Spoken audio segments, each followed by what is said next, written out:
Olá, o tema do nosso bate-papo hoje será controle ambiental na indústria de celulose e papel. Eu me chamo Cláudio Mudado Silva, sou professor do Departamento de Engenharia Florestal da Universidade Federal de Viçosa. Minha formação é em Engenharia Civil, eu me graduei pela Universidade Federal de Minas Gerais e concluí meu mestrado em Engenharia Sanitária e Ambiental. Posteriormente, eu fiz um doutorado na Universidade de Toronto, no Canadá. Atuo nessa área já há alguns anos, mais de 20 anos na verdade, e gostaria de falar um pouco sobre os aspectos ambientais na indústria de celulose e de papel. Basicamente, o nosso bate-papo vai estar relacionado com efluentes líquidos, resíduos sólidos e emissões atmosféricas. Eu gostaria, no entanto, de iniciar essa conversa falando de um tema que é muito relevante para a indústria, que tem um alto potencial de poluição.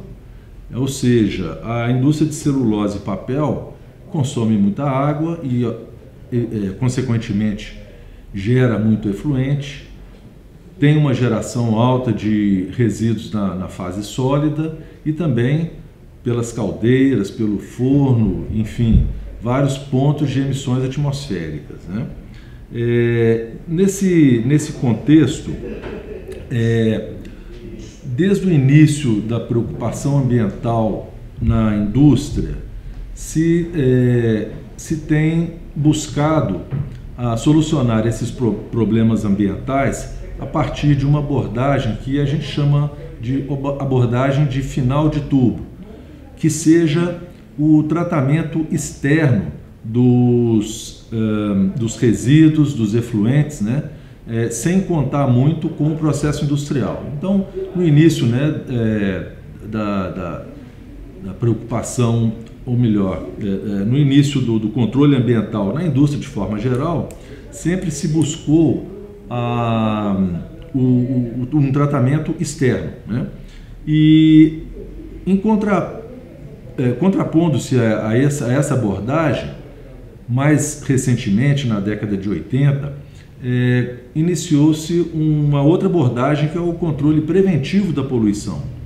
Nessa abordagem, nós temos aí uma atuação mais efetiva, não somente da equipe de meio ambiente da fábrica, mas sobretudo de todos os colaboradores da indústria. Ou seja, o controle preventivo ele se baseia nas modificações dos processos produtivos ou ações que se relacionam à redução da geração dos poluentes na fonte que é efetivamente no processo industrial.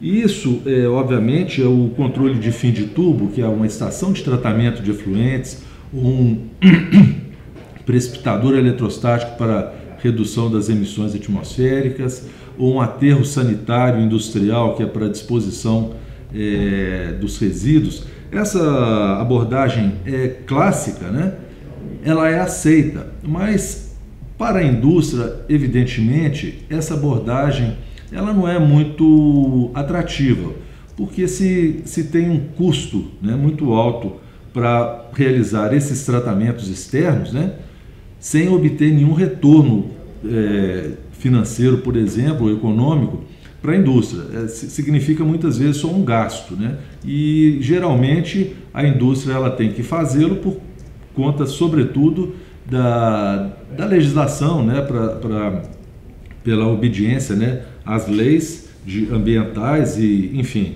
a própria pressão também da população em reduzir as suas emissões.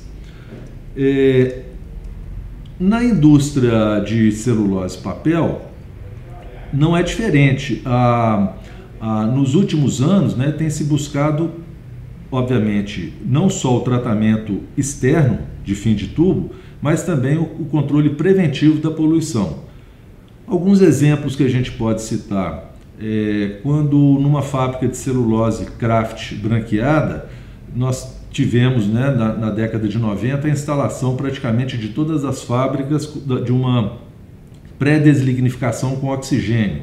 Ora, a princípio pode-se pensar que a pré-deslignificação ela veio simplesmente para reduzir o consumo de químicos lá no branqueamento, pois na verdade essa unidade ela veio inicialmente para reduzir a carga orgânica dos efluentes do branqueamento, que constitui o maior volume de efluentes de uma fábrica Kraft branqueada. Ou seja, então a instalação de uma pré-O na fábrica é um exemplo bastante claro de como é um controle preventivo da poluição, ou seja, é um processo que se trata a polpa, mas que se reduz, por exemplo, a carga orgânica dos efluentes em mais de 50%. Outros exemplos a gente poderia citar, como a substituição ou a eliminação do uso do cloro no branqueamento, né? Uma vez que o cloro, quando era usado no branqueamento, ele gerava, ou ele gera, né, a dioxina, e a dioxina é um composto químico, é um organoclorado altamente tóxico, né, talvez um dos mais tóxicos na face da Terra. E, obviamente, com essa constatação na década de 80, a indústria teve que efetivamente abandonar o uso do cloro no branqueamento por uma questão essencialmente ambiental. Outros exemplos a gente pode falar sobre o controle preventivo da poluição, como o treinamento das pessoas do ponto de vista ambiental, o envolvimento da equipe operacional da linha de produção no contexto ambiental, né, para que entendam melhor o que eles fazem, quais são os recursos que eles têm para reduzir o consumo de água, ou reduzir o consumo energético, enfim, além, obviamente, da substituição da tecnologia, que ela ocorre a todo tempo, né? E com tecnologias mais limpas, com tecnologias que consomem menos água, que consomem menos energia e assim por diante. Pois bem, dito isso, mais uma vez, é um ponto importante para contextualizar o controle ambiental na indústria, né? Vamos iniciar então falando sobre a questão da água, né? Hoje a água, nós sabemos todos, né, no planeta ela tem se tornado escassa em muitas regiões. Existe uma preocupação muito grande na preservação desse bem, que é um bem finito, né? E isso pode parecer estranho, né, dizer que a água é um bem finito, mas ela é considerada um bem finito, inclusive na própria legislação brasileira, porque embora não haja nenhuma entrada de água, né, fora do planeta, né, do espaço para dentro da Terra, ou da Terra para fora,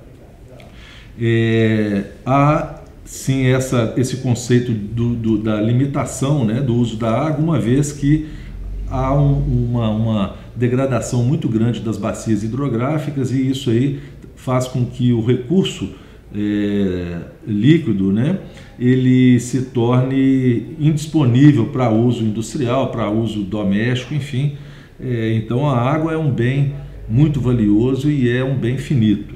E nesse contexto, a gente observa que as fábricas de celulose, por exemplo, são consumidoras de altos volumes de água, né?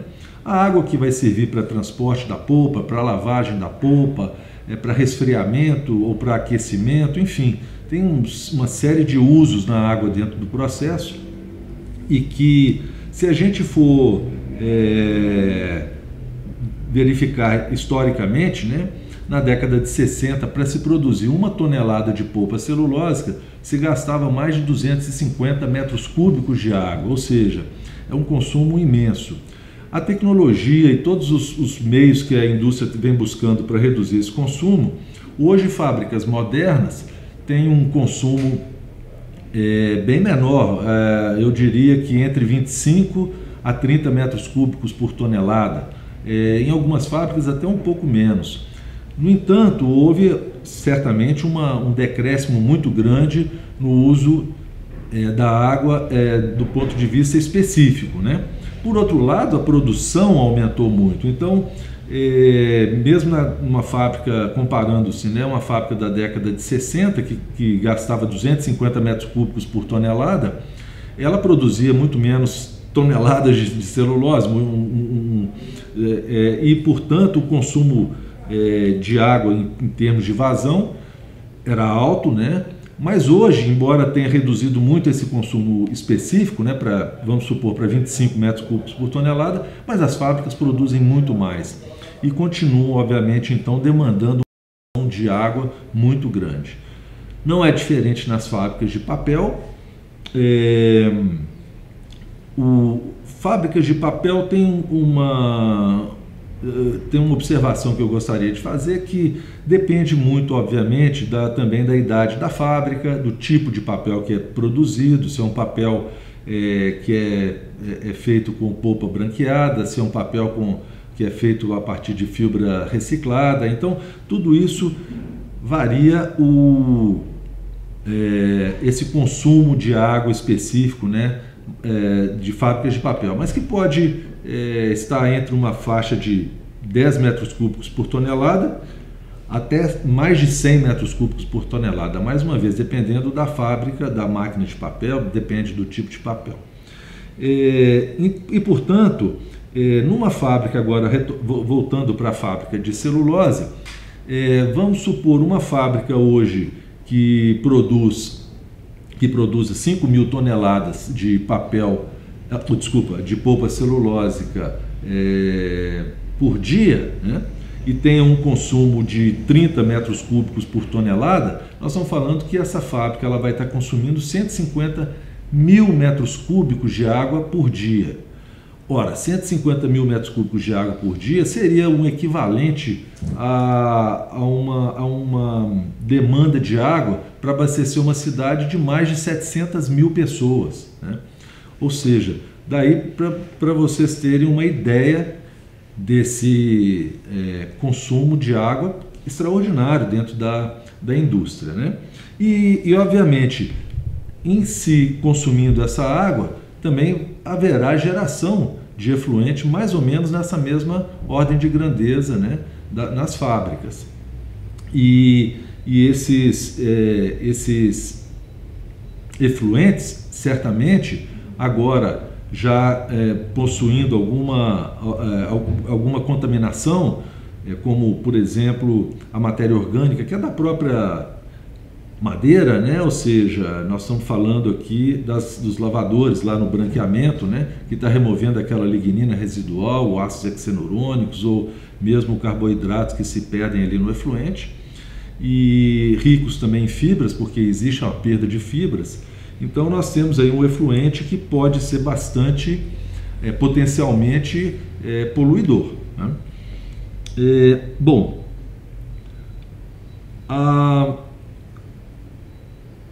do ponto de vista de caracterização, então, dos efluentes líquidos, além do grande volume que é gerado, nós temos, sobretudo, a presença da matéria orgânica, né?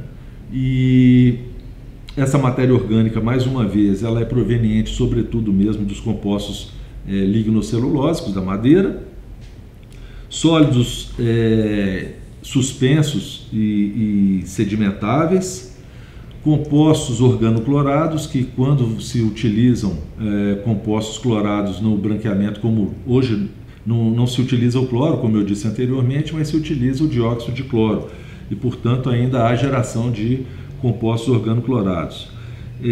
Cor o efluente, normalmente ele tem uma cor mais escura, né? Não é um efluente límpido, além do pH e da temperatura, que também podem variar, e normalmente hoje nas fábricas de celulose Kraft branqueada são temperaturas acima aí de 50, 60 graus, dependendo do processo de branqueamento que é utilizado na fábrica.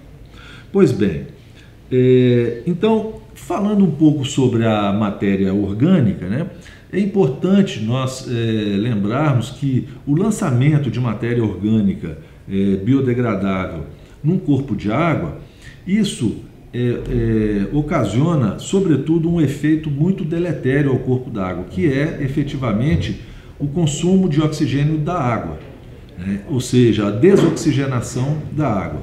Lembrando também que uma água saturada de oxigênio, a 20 graus Celsius e a uma pressão ao nível do mar, nós teríamos no máximo, né, o nível de oxigênio dissolvido na água estaria em torno de 9,2 miligramas por litro. Ou seja, o ambiente aquático, mesmo saturado de oxigênio aquela água, ela tem valores relativamente pequenos de oxigênio dissolvido, mas importantes para manter a vida aquática aeróbia, né, dentro do corpo d'água, como os peixes, os crustáceos, enfim, toda a vida aquática. Portanto, o lançamento da matéria orgânica num corpo de água, ele faz com que, através de processos bioquímicos, ou seja, a matéria orgânica ela será alimento para micro-organismos, e micro-organismos aí a gente está falando sobretudo de bactérias, né?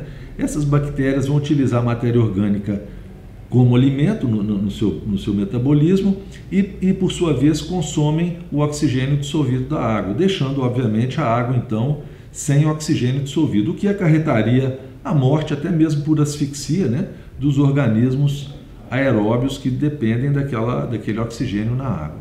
Então, assim, é um efeito bastante importante, né, da mesma forma que ocorre com esgotos sanitários, que com qualquer outro efluente que tenha matéria orgânica biodegradável.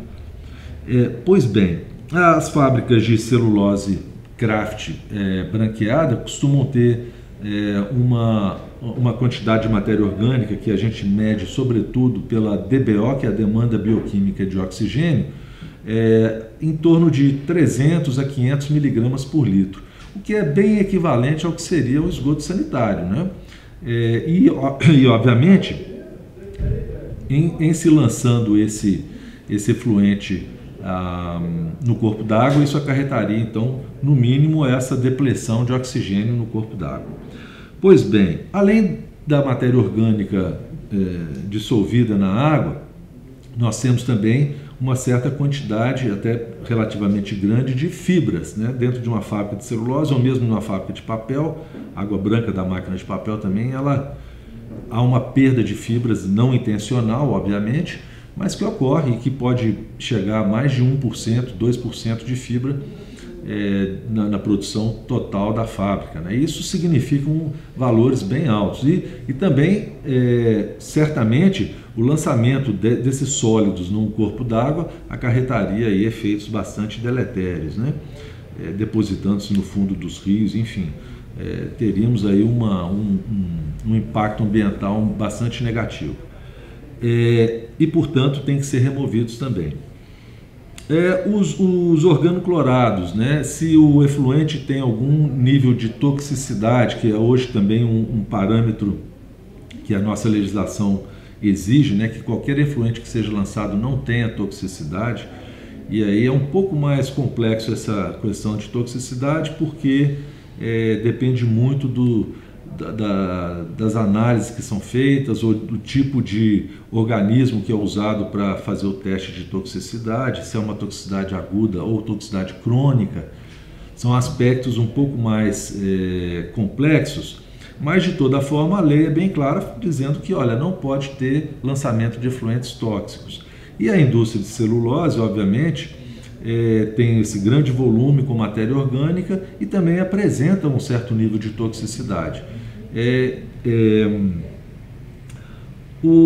Essa toxicidade está relacionada certamente com a matéria orgânica, né, com extrativos da madeira mesmo, ou com algum elemento organoclorado, enfim, a gente não consegue efetivamente dizer o que está causando a toxicidade, mas a gente consegue determinar que existe uma certa toxicidade.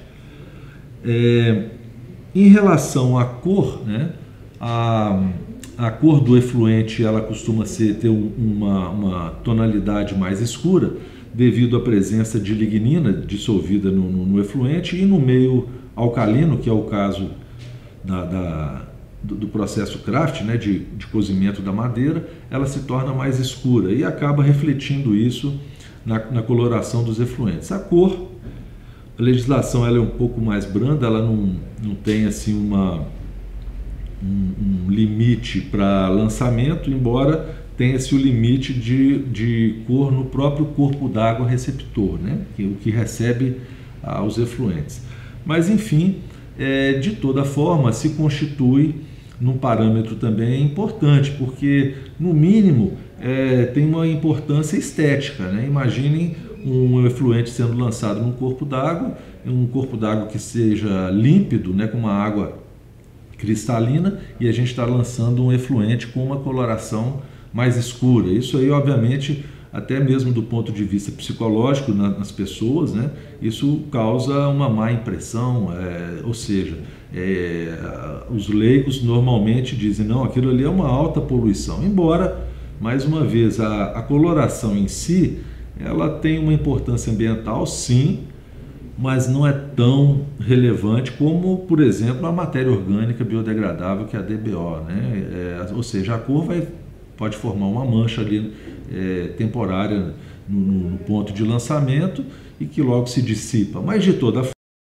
é um aspecto importante também que a indústria ela vai ter que, e já está sendo cobrada e vai ser cobrada cada vez mais em relação à cor, né? Pois bem, temos, portanto, que tratar os efluentes. É interessante, há um estudo que foi feito por um pesquisador canadense, que o nome dele é Neil Maccubbin. Isso foi logo no início dos anos 2000, e ele relata algo que foi uma surpresa para mim. Eu acho que é uma surpresa quando a gente fala sobre isso, que as fábricas de celulose, elas não tinham nenhum tipo de tratamento até os anos 1950. Até os anos 50 não se tratava efluentes de fábricas de celulose no mundo, né? E que nos anos 60 ele conseguiu encontrar relatos de 12 fábricas que tinham processos de tratamento primário e alguns com lodos ativados, que são processos de tratamento que hoje são muito usados, obviamente. Mas somente no final da década de 70 é que se tornou obrigatório o tratamento biológico dos efluentes de fábricas de celulose nos Estados Unidos. E isso, obviamente, também na Europa já se tinha essa exigência, né?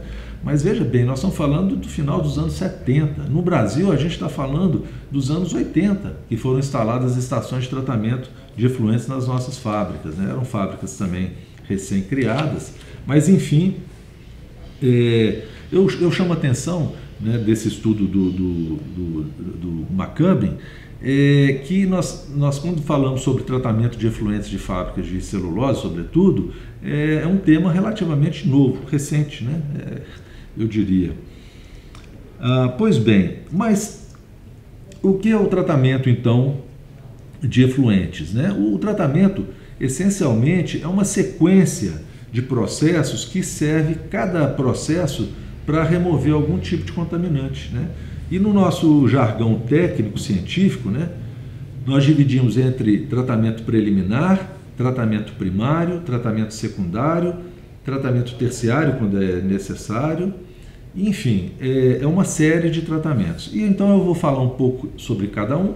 O tratamento primário, o tratamento preliminar ou pré-tratamento é um tratamento que visa, primeiro, remoção de sólidos grosseiros a partir de um gradeamento, né? Então, toda essa ação de tratamento de efluentes ou de esgotos tem que ter um gradeamento para a remoção desses sólidos grosseiros, que na indústria é relativamente pequena essa geração de sólidos grosseiros, mas que um sólido, um pedaço de madeira ou uma botina, enfim, o que tiver ali, pode danificar uma bomba, pode entupir uma tubulação. Então, é uma exigência sempre haver um gradeamento. Além disso, nós temos em algumas fábricas, e aí sobretudo fábricas que têm de papel reciclado, por exemplo, que vem com muita areia, né? Então a gente vai precisar de uma caixa desarenadora, que é para remoção de areia. É o tratamento preliminar também. Muitas vezes o efluente ele vem com um pH ou com um caráter mais ácido ou com um caráter mais alcalino, e o que nós buscamos é que possamos neutralizá-lo para um pH neutro, né? Então a correção do pH também é considerado um pré-tratamento dos efluentes. Algumas fábricas atualmente adotam também tanques de equalização, né? Esses tanques de equalização servem, como o próprio nome diz, equalizar ou a vazão ou equalizar sobretudo as características de pH. Normalmente se faz uma dosagem ali também de um ácido ou de um álcali para que, né, mantenha esse pH na neutralidade. E existe também o resfriamento dos efluentes, mas normalmente as torres de resfriamento é um tratamento preliminar considerado, embora ele não vai ficar localizado nessa posição antes de qualquer tratamento. Ele vem logo após o tratamento primário. Eu explico. O tratamento primário ele visa essencialmente a remoção de sólidos em suspensão, né? É feito por decantadores, né? Ou por sedimentação por gravidade, ou então por flotadores, né? Que é um processo um pouco diferente, um pouco mais complexo, mas muito eficiente também para remoção de sólidos em suspensão.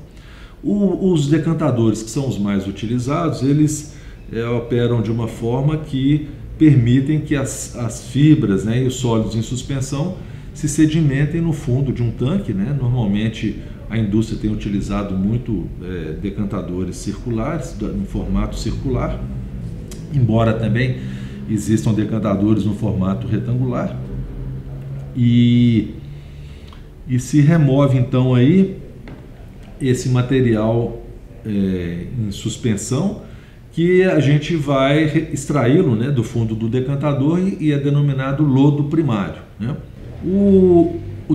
Após o tratamento primário, então, os efluentes passam pela fase de resfriamento, e essencialmente após o primário, devido a problemas que podem causar os sólidos em suspensão nessas torres de resfriamento, que são usualmente usadas aí para resfriar o efluente. As temperaturas são rebaixadas para níveis em torno de 35 graus, que são temperaturas ideais para o próximo processo, que é o tratamento biológico, também chamado tratamento secundário. O tratamento secundário é importantíssimo, né? Essencialmente, nós temos aí reatores biológicos que as bactérias que a gente vai estar dentro desses reatores vão consumir essa matéria orgânica, transformando-a em gases e células e lodo, né? E, portanto, nesse processo biológico, os dois processos mais utilizados na indústria de celulose são as lagoas aeradas e os processos de lodos ativados. Esse segundo é mais compacto e, portanto, tem sido mais utilizado de todos. Nesse processo também há a geração de lodo biológico, que torna-se um aspecto importantíssimo aí do ponto de vista econômico e gerencial para a indústria, né? O que fazer com esse lodo biológico que é gerado no tratamento secundário. Finalmente, o tratamento terciário, em algumas fábricas de celulose são utilizadas, nem em fábricas de papel não, mas em fábricas de celulose, algumas no mundo são raras, sobretudo para remoção de cor do efluente e para remoção da DQO, ou seja, de matéria orgânica que é recalcitrante, que ela não é biodegradável ou de difícil biodegradabilidade. E, portanto, é assim que é feito normalmente o tratamento de efluentes de uma fábrica. Eu gostaria de falar um pouco sobre a questão dos resíduos sólidos. Um dado que eu acho que é muito relevante é nós tratarmos dentro da indústria não de resíduos, né? Porque resíduos se torna um aspecto negativo, né? Sendo que muitos desses produtos ou subprodutos que são considerados resíduos, eles não são efetivamente resíduos, eles podem ser reutilizados, eles podem ser utilizados de outras formas, né? Eu chamo a atenção que os estudos, né, que a gente tem feito em Viçosa tratam sobretudo de transformar então o que hoje é considerado um resíduo na indústria para transformação em subprodutos.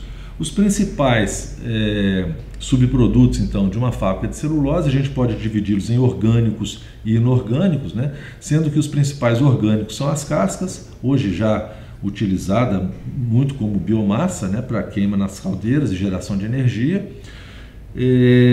O lodo primário, né, que é constituído sobretudo de fibras de celulose, que também pode ser comercializada, vendida ou mesmo doada para fábricas de papel reciclado.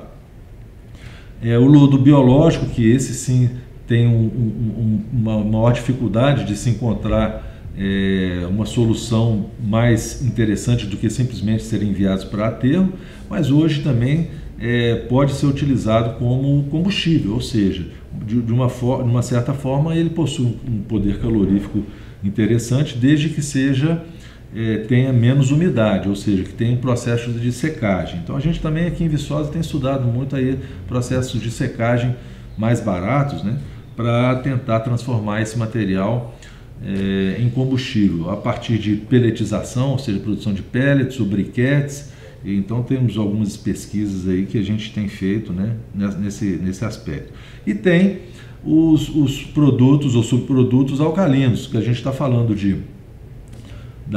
das cinzas da caldeira, que são ricas em minerais e podem ser utilizadas como fertilizantes no campo, né? Nós temos dregs e grits, que esses são subprodutos que ainda carecem de muita pesquisa, mas já temos assim pesquisas bem interessantes e promissoras para a utilização desses produtos, por exemplo, na fabricação de cimento, na fabricação de cerâmica, na utilização em estradas, sobretudo nas estradas florestais, né, para melhorar a condição das estradas. Enfim, dá uma utilização a esses materiais, né, que hoje são simplesmente lançados em aterros industriais ou aterros sanitários, né?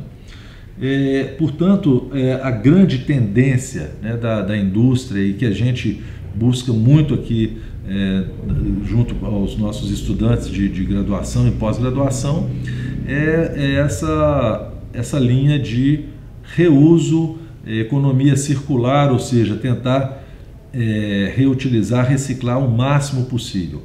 Inclusive, não só dos resíduos sólidos, mas também da água, né? A gente tem feito estudos bastante promissores aí para a reutilização de água, né, dentro do próprio processo, minimizando certamente o consumo de água e a geração de efluentes das fábricas. O tempo é escasso, nós tínhamos aí muitos detalhes que deixamos para discutir, mas eu coloco-me à disposição, né? Estamos aqui na Universidade de Viçosa, no nosso laboratório de celulose e papel, para redimir qualquer dúvidas ou, enfim, se quiserem uma visita também, são muito bem-vindos, né? E muito obrigado aí pela atenção. O meu e-mail é mudado@ufv.br.